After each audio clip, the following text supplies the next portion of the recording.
Buenas noches a todos. Gracias en especial a la doctora por la oportunidad. Y pues bueno, sí ya comentó sobre el tema. Hablar de las reacciones febriles 100 años después de su desarrollo, de su implementación, pues se llama la atención, ¿no? Es un tema pues un tanto de la época prehistórica, sin embargo, decidimos hacer este trabajo porque también es un tema bastante olvidado entre pues nosotros mismos como patólogos, pero también olvidado entre el área clínica, preguntando o haciendo un sondeo ahí entre los infectólogos de mi hospital. Muchas de las veces, lejos de ayudar el reporte de los resultados de las reacciones febriles, pues entorpecía o hacía que pues las dudas se incrementaran al momento de realizar algún tipo de criterio diagnóstico. Es por eso que pues decidimos retomar este tema y hacer la revisión de estas reacciones. Como ya sabemos, fueron desarrolladas a finales del siglo XIX, que son un conjunto de pruebas serológicas en las cuales se utiliza una suspensión de antígenos bacterianos comerciales para la detección y semicuantificación de anticuerpos antisalmonela, brucela y proteus en el suero humano. Clásicamente también conocemos o sabemos que incluyen tres tipos de reacciones, que es la reacción de Widal, en donde se utiliza un antígeno para tífico A, antígeno para tífico B, el tífico H y el tífico O. También incluye la reacción de Hutchinson, que es donde se utiliza el antígeno Brucella abortus, y la reacción de Weil-Felix, que es útil para o mediante se hace la detección del proteus y algunas cepas que se cruzan entre las riquecias. Pero bueno, en países desarrollados los métodos más utilizados para el diagnóstico justo de este tipo de infecciones que básicamente se presentan como un cuadro gastrointestinal agudo, pues bueno, el gold standard va a ser siempre el cultivo, incluso también en México. Obviamente también podemos echar mano de diferentes tipos de identificación de anticuerpos mucho más específicos y sensibles, como serían anticuerpos IgG e IgM que van dirigidos directamente contra este tipo de bacterias. Sin embargo, en países en vías de desarrollo como lo es México, las reacciones febriles continúan siendo el principal método de diagnóstico debido a su rapidez, simplicidad técnica y a su bajo costo. Sin embargo, se ha reportado un aumento en el porcentaje de error, tanto en la metodología como en la interpretación de este tipo de pruebas, repito, que están olvidadas dentro de lo que es el laboratorio, pues carecen de un programa de control de calidad analítico, no se dice que presenta una estandarización metodológica deficiente, dependen de la capacidad interpretativa de un observador y se ha descrito que también pueden presentar reacción cruzada con antígenos de otras enterobacterias. En cuanto a respecto de las cuestiones de interpretación, un resultado de reacciones febriles, pues muchas de las veces no se interpretan de manera correcta. La parte que depende del laboratorio es que muchas veces nosotros mismos desconocemos del punto de corte de los anticuerpos que pueden llegar a ser significativos para tomar una decisión diagnóstica oportuna. Es por ello que pues la interpretación de estas reacciones febriles dependen del punto de corte de los anticuerpos detectados entre los individuos sanos de una zona geográfica determinada, y justo esta titulación o este rango de referencia, por así comentarlo, por así explicarlo, varía de acuerdo a la prevalencia de la enfermedad, obviamente, a la edad del individuo o incluso a los factores metodológicos que la misma prueba puede llegar a presentar. Y bueno, esto es un conjunto, es un engranaje, al final de cuentas, como lo pongo en el esquema, donde al momento de hacer un sobrediagnóstico de este tipo de infecciones, repito, enfocándonos al ámbito gastrointestinal agudo, pues harían un aumento secundario del uso de los antibióticos, que a su vez podrían aumentar un tema muy conocido por nosotros también, que sería el tema de la resistencia antimicrobiana, y evidentemente exponer a los pacientes a los efectos adversos que este tipo de tratamientos pueden llegar a presentar sin ni siquiera haberlo necesitado. Esto es justo por ello la justificación. Con el fin de proveer información adicional para la correcta interpretación de las reacciones febriles, se decidió detectar la titulación de los anticuerpos entre los individuos asintomáticos de Monterrey, Nuevo León y su área conurbada, y con ello establecer un punto de corte de referencia para esta región.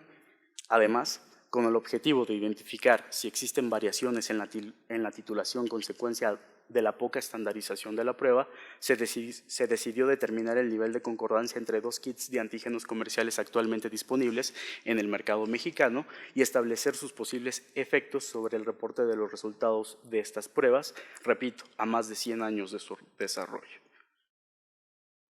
Los objetivos, el general fue establecer un punto de corte de referencia de los anticuerpos para la región noreste de México.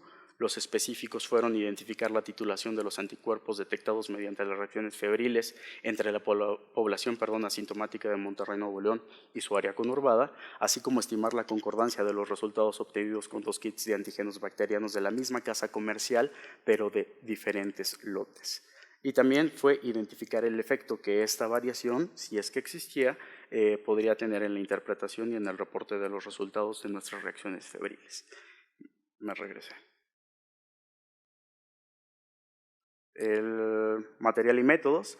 Este fue un estudio prospectivo, descriptivo y transversal realizado en el Departamento de Patología Clínica del Hospital Universitario Dr. José Eleuterio González, ubicado en la ciudad de Monterrey, Nuevo León, México, de agosto a noviembre del 2014. Fue registrado y aprobado por el Comité de Ética de nuestra institución. Utilizamos una fórmula para población finita, ya que la población sana la capturamos a partir de los donadores de sangre que acudieron a la donación de sangre habitual de nuestro mismo banco de sangre.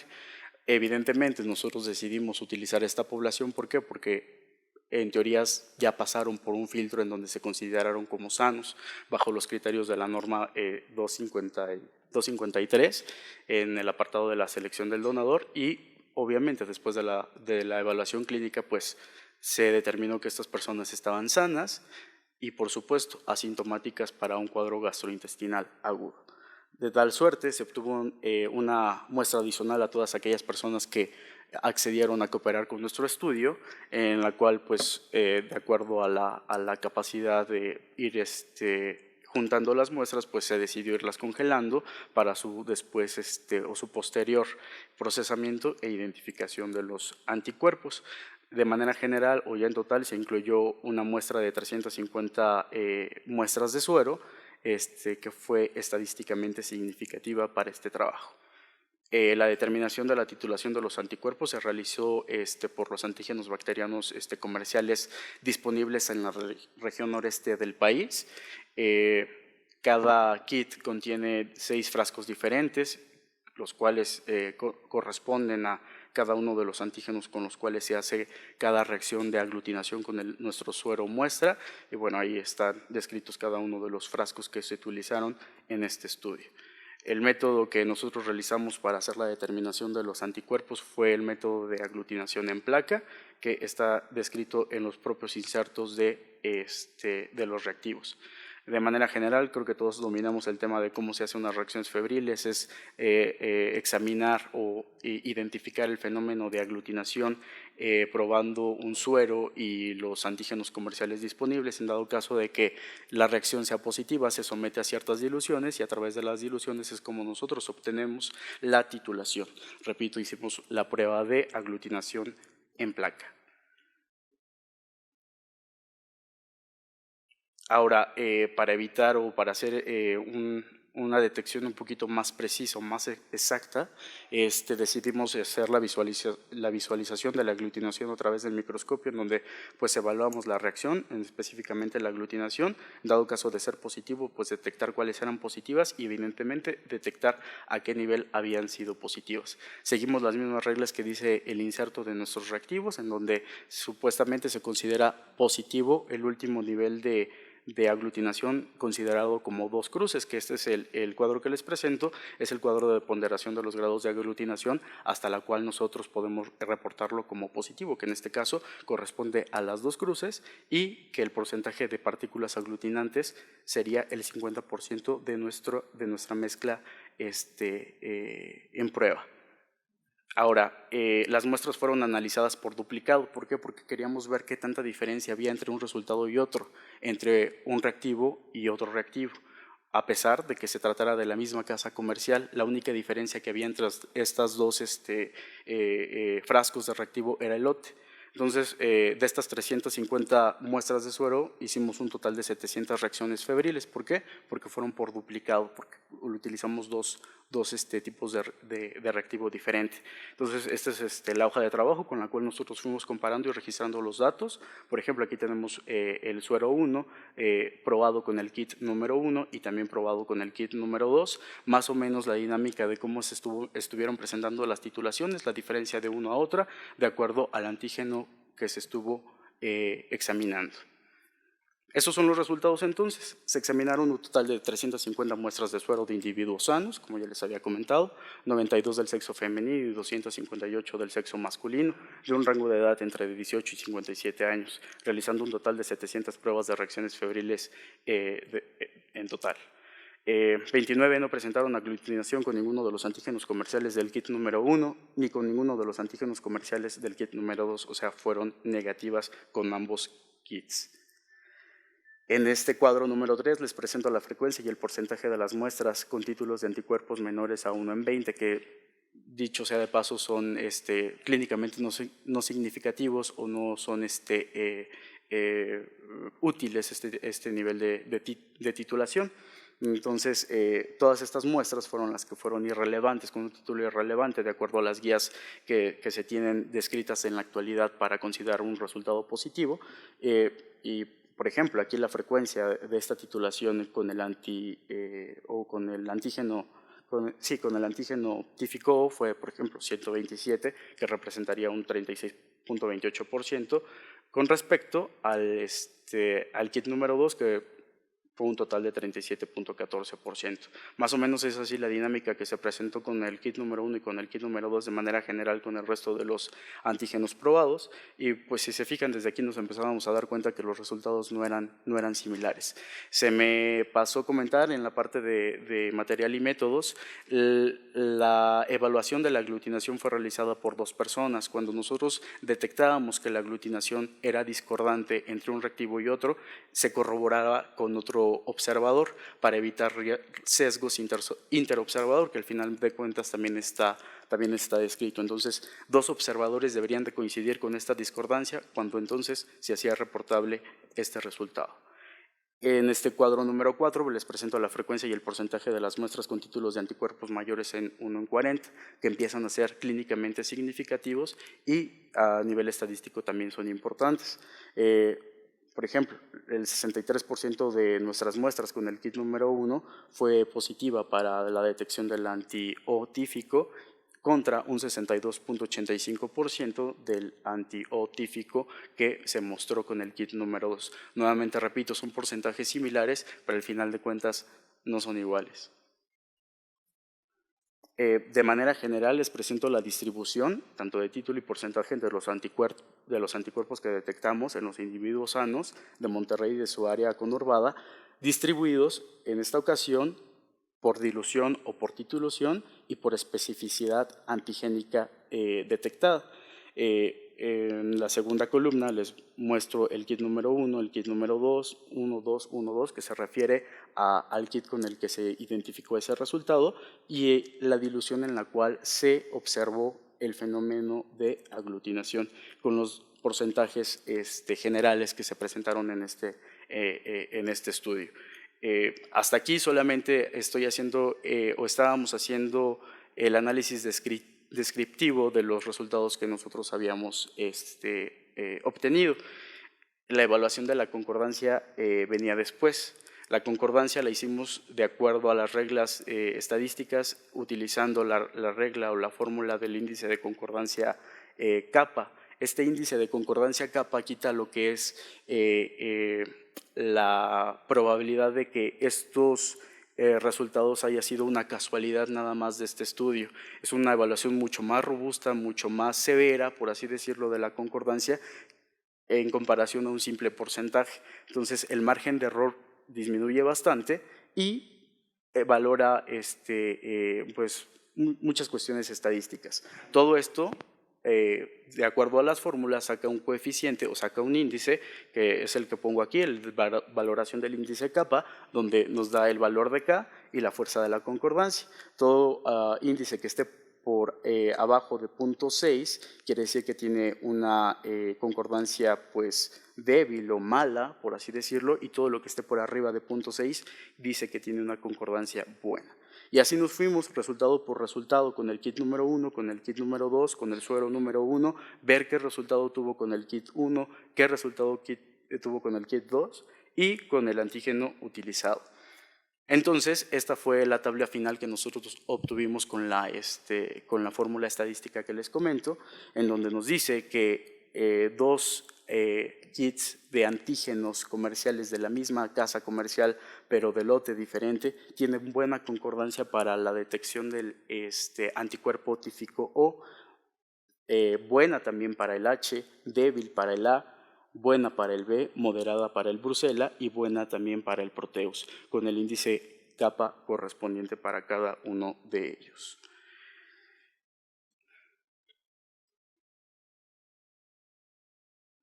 Pues entonces la discusión.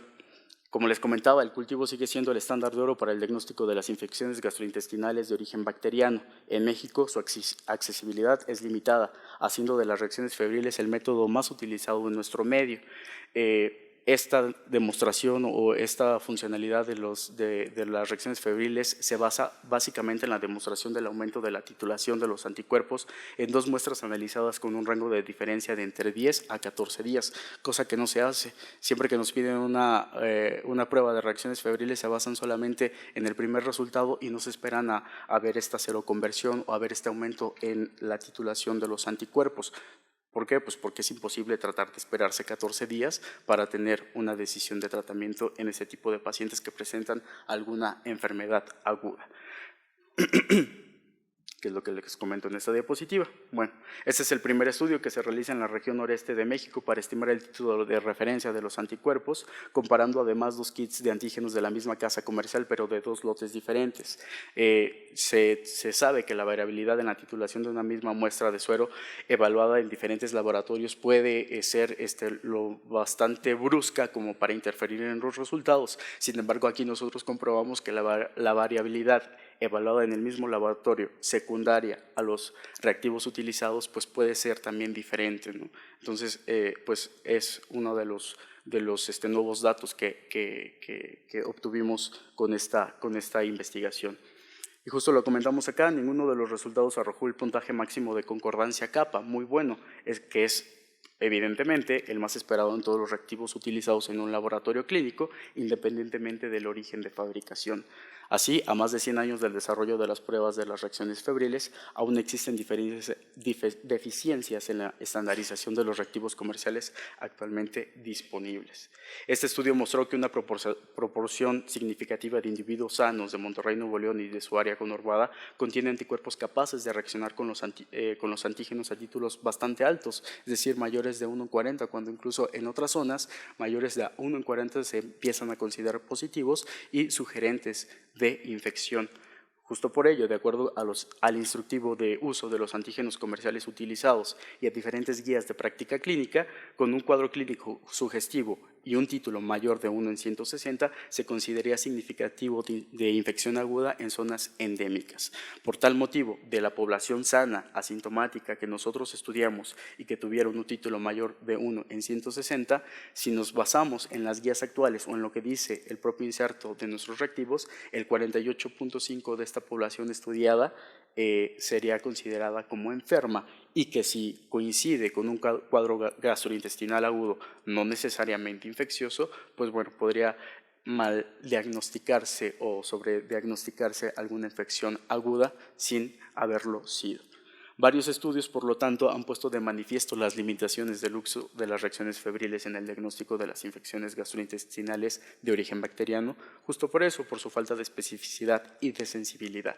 Sin embargo, debido a su bajo coste y a la ausencia de pruebas alternas, rápidas y económicas, seguirán siendo de utilidad en muchos países en vías de desarrollo, repito, como lo es México. En consecuencia, resulta indispensable una adecuada interpretación de sus resultados. Como conclusiones, entonces, se hizo evidente que el título de anticuerpos está sujeto a variaciones. Por primera vez se demostró la variación que existe entre los resultados obtenidos con el uso de diferentes reactivos, incluso de la misma marca comercial. ¿Por qué comentamos incluso de la misma marca comercial? Inicialmente nosotros habíamos ideado, nosotros habíamos enfocado este estudio a probar diferentes marcas para ver pues las diferencias que existían entre las diferentes marcas comerciales. Sin embargo, por motivos comerciales, por así decirlo, solo esta marca que utilizamos es la que está más posicionada allá en el noreste y es la única que se distribuye de aquel lado del país. Entonces, pues decidimos cambiarlo, arriesgándonos a no encontrar ningún tipo de resultado relevante. Es decir, comparar la misma marca pero con reactivos de diferentes lotes, pues era muy arriesgado. Sin embargo, pues encontramos eso, ¿no? La prevalencia de los anticuerpos detectados mediante las reacciones febriles es alta entre la población sana de Monterrey, Nuevo León y de su área conurbada, a un punto de corte de 1,80 para los anticuerpos antisalmonela, subespecie entérica, 1,80 también para los anticuerpos antibrusela y 1 en 320 para los anticuerpos antiproteus o X19. Esto después de hacer una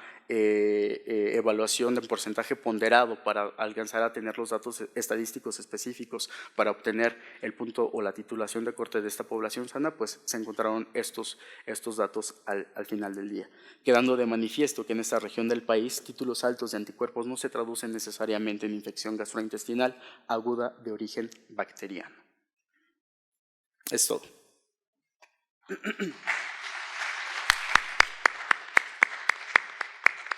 ¿Alguna pregunta para el doctor Olvera Calderón? ¿Algún comentario? Sí, doctor, por favor.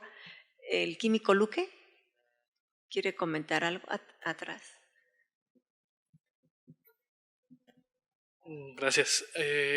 Una pregunta. ¿No realizó en aquellos pacientes que tuvieran un título elevado positivo para salmonella, brucela, alguna prueba que fuera de mayor sensibilidad o especificidad? Es decir, a lo mejor un coprocultivo o una prueba de rosa de Bengala.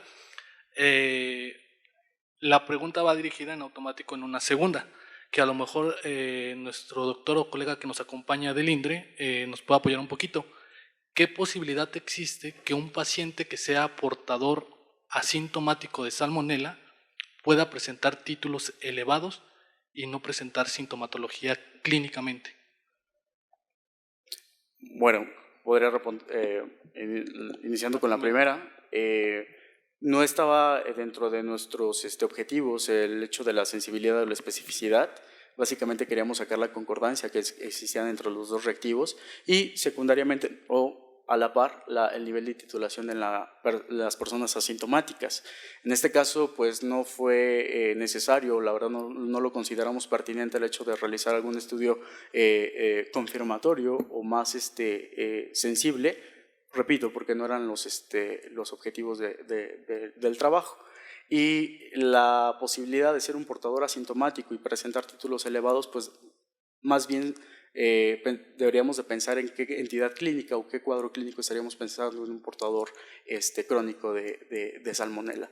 Para la cuestión gastrointestinal, presentar títulos altos o relevantes creo que no llegaría a este punto sin presentar algún tipo de síntoma para la cuestión gastrointestinal. Normalmente las pruebas de reacciones febriles, el uso cuando fueron inventadas hace más de un siglo, fueron diseñadas cuando un síndrome febril sin etiología aparente, fiebre de tifo, fiebre Q, fiebre malta. Entonces, cuando un paciente que tuviera un síndrome febril y no pudiéramos encontrar una etiología aparente, se les mandaban estas pruebas. Así es. Cuando un título se pudiera encontrar elevado, por muy mínimo que sea, se recomendará hacer una prueba adicional.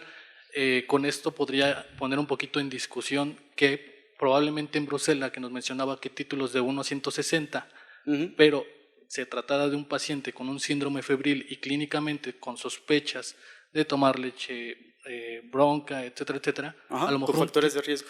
Con factores de riesgo, a lo Ajá. mejor un título de 1,80 clínicamente puede darnos sospechas de una brucelosis. No. Las guías o lo que se plantea para las reacciones febriles es tener una base para poder hacer un diagnóstico de interpretación hasta una segunda toma, y esta segunda toma viene a los 10 días. Para poder decir por reacciones febriles que se presenta una infección aguda es que exista un aumento en la titulación en la segunda muestra.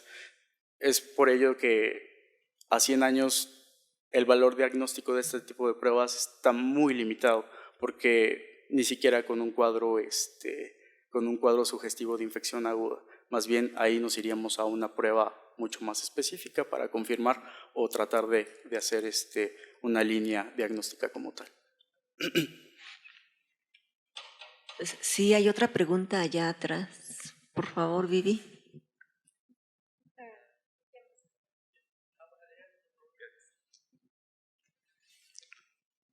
Sí, doctor, lo felicito mucho por su trabajo.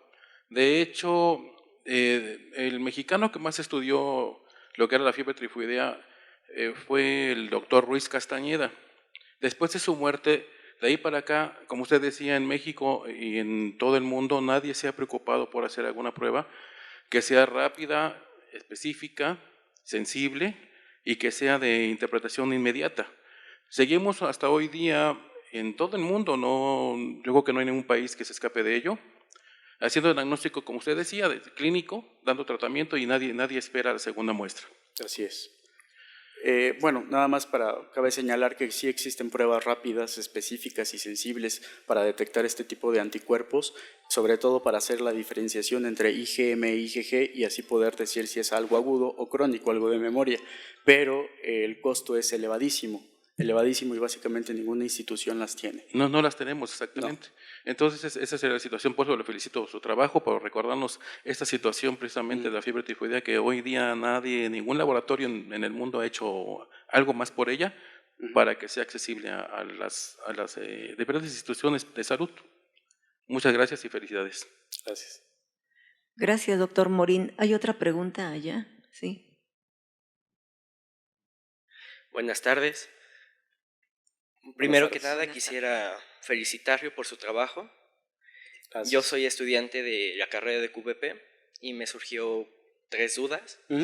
Una de ellas es, ¿cuáles fueron sus indicadores de la calidad que usted consideró para poder realizar estas determinaciones? ¿Existe algún protocolo que usted haya seguido para poder realizar? Usted habla de un error analítico. ¿Cómo fue que lo eliminó? Ok. Al inicio, en la introducción, traté de hacer una semblanza de los errores analíticos descritos, incluso está la bibliografía, la puedes consultar.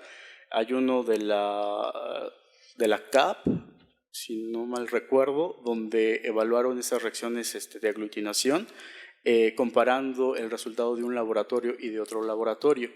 Acá vieron que sus resultados fueron completamente diferentes y haciendo una evaluación de todo el proceso, se concluyó que esta diferencia era directamente causa del observador que estaba evaluando este fenómeno de aglutinación. O sea, lo que yo estoy viendo no es lo mismo a lo mejor que tú puedes ver en determinada muestra. Entonces, ese es el error interobservador. ¿Por qué? Porque dependen de una persona y no de un aparato para emitir el resultado. Eso fue es básicamente el principal factor. ¿Y qué hicimos nosotros? Pues bueno, fuimos 2 observadores que estuvimos de acuerdo al momento de que vimos una discrepancia entre los resultados de los reactivos. Los 2 observadores evaluamos esta discrepancia y una vez estando de acuerdo, sí, perfecto, se presenta una titulación diferente entre reactivo 1 y reactivo 2, adelante, entonces sí, repórtalo como discrepancia o discordancia. ¿Cuál es el resto de las interferencias o la calidad analítica que tiene la prueba? Pues es que no hay un control de calidad como tal. Nosotros lo que echamos mano fue el control positivo y el control negativo que se nos da con cada kit. Entonces, en cada corrida o en cada ronda de pruebas que realizamos, corríamos también un control positivo y un control negativo, que sería como que la única forma en la cual nosotros teníamos de asegurarnos de que lo que estábamos haciendo en ese momento estaba bien hecho. Básicamente la estabilidad de los reactivos. Ok. Igual consideraron algunas interferencias exógenas como lo que fue hemólisis y algún exceso de triglicéridos o algo así. No, las referencias están descritas y por eso es que también no entran dentro de nuestro estudio porque fueron población sana. La obtención de la muestra fue de manera inmediata, se procesó, se centrifugó, se separó el plasma y el suero y ya se quitaron ese tipo de interferencias analíticas. Ok, bueno, para finalizar, aparte del índice de concordancia kappa, ¿cuál fue el fundamento o cuáles fueron los puntos para poder escoger esta prueba estadística, considerando que son pruebas paramétricas repetidas? Exacto. ¿Por sí. qué no tomar Es que son un muchas test variables. student o algo así? Son muchas variables. Si te fijas en el cuadro en el que, en la tabla de trabajo que les presenté, estamos hablando de 6 antígenos de 2 kits, para empezar 2 kits, o sea, estábamos utilizando kit 1 y kit 2, que en cuestiones estadísticas vamos a nombrarlo entonces como observador 1 y observador 2. Estos dos observadores o estos 2 kits, ¿qué estaban viendo? Bueno, pues estaban viendo 6 reacciones diferentes. 6 reacciones diferentes y además las estaban viendo a diluciones diferentes. Entonces eran variables bastantes. Entonces, de acuerdo a lo que está descrito en cuestiones estadísticas, el coeficiente kappa entraba más que bien en este tipo de manejo de resultados. Sobre todo, insisto, porque quita el efecto del azar. Es decir, lo que a mí me pasó nada más a mí por alguna cuestión, o es algo que también te puede pasar a ti. Entonces, ese factor lo quita kappa. ¿Y por qué no considerar precisión y exactitud? Porque no estaba valorando precisión y exactitud, estaba valorando concordancia de dos kits. Y esa ya está descrita, la precisión y la exactitud está más que establecida. Ok, muchas gracias. De nada. Muchas gracias.